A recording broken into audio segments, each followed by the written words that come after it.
guys, it's Anastasia and welcome back to my channel. I hope that each of you is having an extraordinary day. Before I get started, I just want to acknowledge the elephant, the yellow elephant in the room, which is that yes, my hair is very drastically different. For those of you guys that follow me on Instagram, Snapchat, Tumblr, or basically anywhere other than on YouTube, this will not be anything new. This will be nothing new. This will be nothing new. But for the rest of you guys, I'll say it's pretty new. So I just wanted to make a quick note that this is not the end result, this like very strawberry blonde. It's just the intermediary phase as I am transitioning to an icy platinum. And yeah, hopefully the final hair will be like cool toned, pure white, unicorn head of hair. I'm currently on the road to self-actualization. I'm a lovely little princess that's trying to become a snow queen. But by the end of it, hopefully my head will blend into my background. That is the goal. That is the true goal. But yeah, that's all I wanted to say on that subject in this video, because I am filming an entire video dedicated to this process from the very beginning all the way through to the end. And when the transformation is complete, you guys will hopefully have, not hopefully, I keep doing that, you guys will have that to look forward to. And I think it'll be a really cool video. It's definitely something very different from anything I've done before, and I think that's what makes it interesting, and hopefully you guys are interested as well. Please let me know down in the comments if you are indeed interested to see it. And without any further ado, let's get into this video. So the concept behind today's video is actually something that I'm also exploring in another video that's like more of a cinematic video that I've been working on, that I will try to continue to work on this weekend, which, by the way, another side note, I am going on a weekend road trip. I'm going on a road trip this weekend with my sister to like model on a photo shoot for her and also vlog. I will be vlogging. And I've never been there before, and I'm very excited. And I'm also going to be working on this video there, so another thing to look forward to. And side note, so a few days ago, my older sister, who's working on formatting her poetry book, came to me asking for some advice about formatting and the layout in her book, because as some of you guys know, I majored in communication design in college, so like I'm a designer, digital designer, and typography was always one of my favorite aspects to design, and I've designed books and things like that in school. So she came to me sort of asking for like my input and things, and I was helping her out and just kind of like giving her little pointers and little like adjustments and things that needed to be done and refined. And it got to a part where I was explaining my reasoning behind why a poem should be split in a certain way, like across 2 pages, and why I decided that there was a particular line where that was like the ideal line that should be where the poem should sort of linger between the shifting of the page, so to speak. And I was explaining my justification for that decision, because the thing about design is that typography is basically what language looks like. So like, if you think about the text is saying something, and every word you use should have a reason, like, for being there. You shouldn't just have words in there just for the sake of decoration or, you know, just arbitrarily. Like, every word kind of has a purpose, and the same goes for design and for typography. Every decision that you make for the formatting, or so to speak, you know, the placement of a word, etc., all of that should have a reason behind it. And as I was there explaining my reasoning, I just was struck with this moment of like awareness. I was taken aback by not only how much I was enjoying myself in that moment, but also how much I missed doing that. Like, I missed not just designing on my own or doing things on my own, but really talking about it and like sharing the thought process behind it and critiquing and things like that. Because when I graduated, I thought that I would go into design as a designer in the field, and then I ended up making a different decision to go down a different path.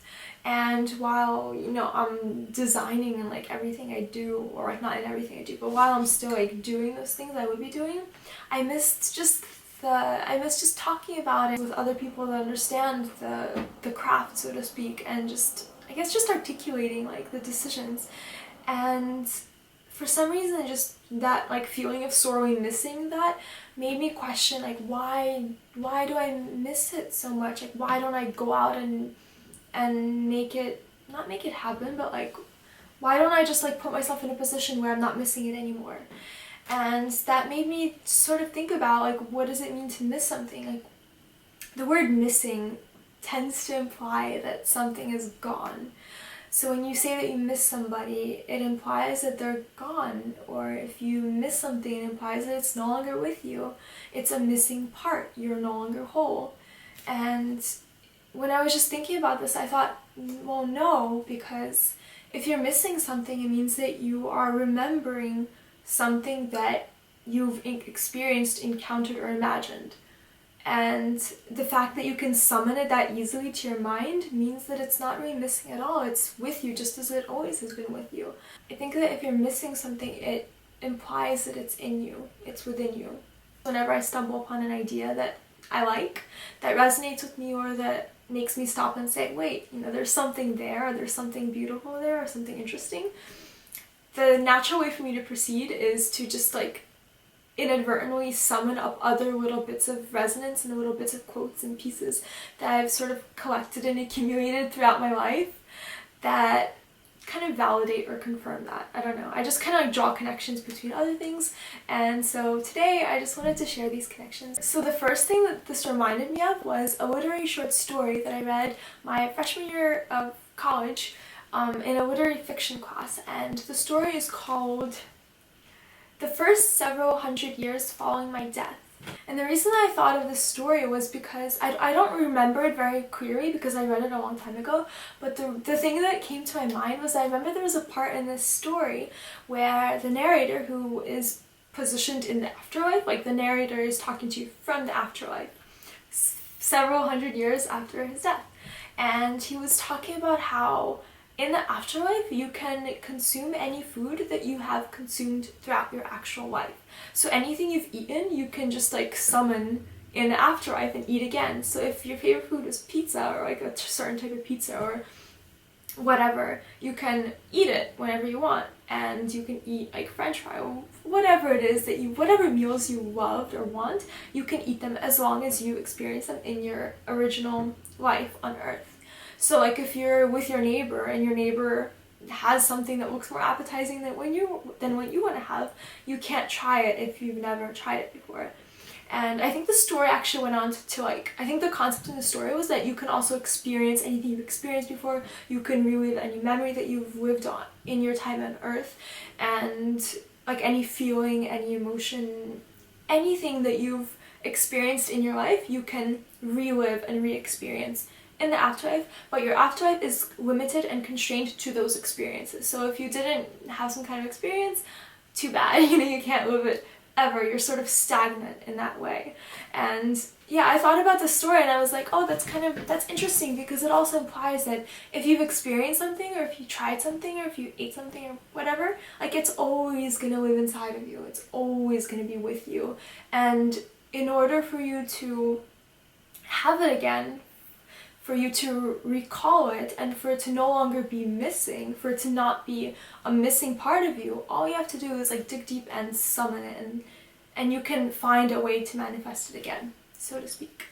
So that was one connection I thought was interesting. I just kind of wanted to share with you. The other connection that I wanted to share was one of my favorite quotes on Earth, which is a quote by Ernest Hemingway from his book, from his memoir called A Movable Feast.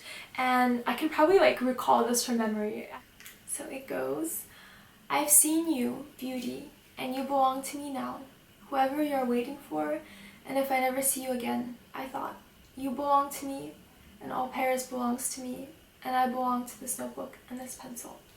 I love that quote so much. It comes from a scene where Hemingway is writing in a cafe, and then this beautiful girl walks in who captures his attention, and then he kind of goes back to writing, and then he looks up and then he sees what she's doing, and then he goes back to writing, and then there comes a point where he becomes so immersed in his writing that's going really well, and the next time he looks up to check up on her, she's gone.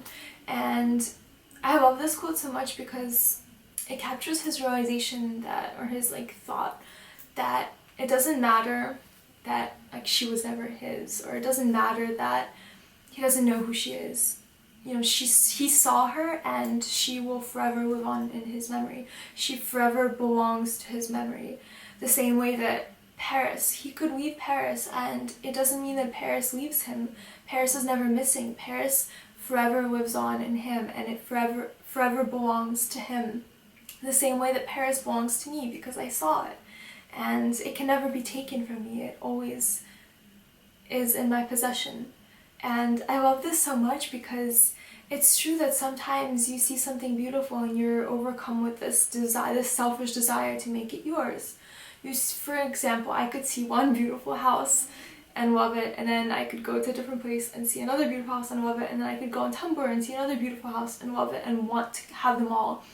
And then you realize, you know, possessing it does nothing because you've seen it and that is possession enough.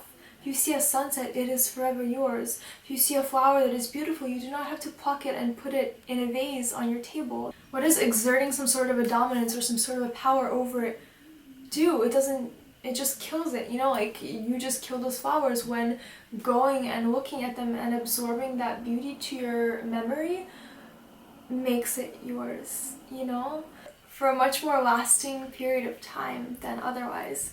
So if you pass by these beautiful flowers that bring you joy and you pluck them and put them in a vase and place them on your table and look at them, sure, you own them, maybe that brings you some sort of a instant gratification, but then they pass and they're gone. Seeing it and absorbing it to your memory, securing it in your mind from which place you can summon it again at any point throughout your life and remember it, that has a far greater permanence than putting it on your table. You know what I mean? All you have to do is to recall it, is to remember, and it is yours again, and it is no longer missing. The opposite of being missing is being present, and those things that you saw are omnipresent. They are present at all times in your memory. All you have to do to make them present or to be aware of their presence is to remember. And thus, I don't think that they are ever really missing, you know? I think as I'm talking about this, it might remind you of another thing, of an adage or like a bit of consolation that people often use to comfort somebody that has recently lost somebody. So people often tell someone that, you know, the person isn't gone because they are forever alive inside of you. You carry them with you. So long as you're breathing, you sustain them through, you know, keeping them in your memory. You are the vessel that keeps these things alive. J.K. Rowling recently tweeted something that kind of operates on that same idea that I really loved, and I also wanted to share with you. She said, "Today is Mother's Day in the UK. If your mom isn't here to treat, do something nice for yourself because she's part of you. Take a hug too." And again, you know, it's that same idea. So my camera's dying. It's already died on me like 3 times. So I better go, but I just wanted to say thank you for watching and I hope you enjoyed it. Please don't forget to give it a thumbs up if you did enjoy it. As well as if you have any stories that you'd like to share kind of on the subject matter. That would be wonderful to read, so please leave them down in the comment section below. And that's it. I hope you have a beautiful day and I will see you in my next video. Bye!